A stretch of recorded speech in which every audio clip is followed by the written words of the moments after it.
আসসালামু আলাইকুম বন্ধুরা, সবাই কেমন আছেন? আশা করি সবাই ভালো আছেন।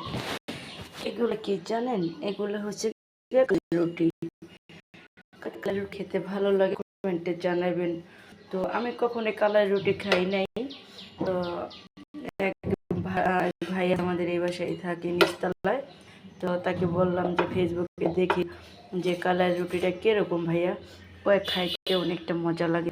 আমি বললাম যে কখনো খাই নাই, তো তাই বললো যে আপু সমস্যা নাই, আপনাকে আমি এনে দিব। তো ভাইয়াকে বললাম তাহলে ঠিক আছে ভাইয়া, আমি খাবো। আমার খেতে খুব ভালো লাগলো। আমার এক জায়গায় খাইছিলাম তাই, কিন্তু এখন খেতে কি খুবই সুস্বাদু, মানে অনেকটা মজা লাগে আসলেও। মানে এক দেশের এক জেলার খাবার এক ধরনের, না খেলে বুঝতাম না। অবশ্যই সবাই খাবেন, স্বাস্থ্যের জন্য ভালো। আমি কেমন বানাইছে জানি না, তো কমেন্টে জানাইবেন।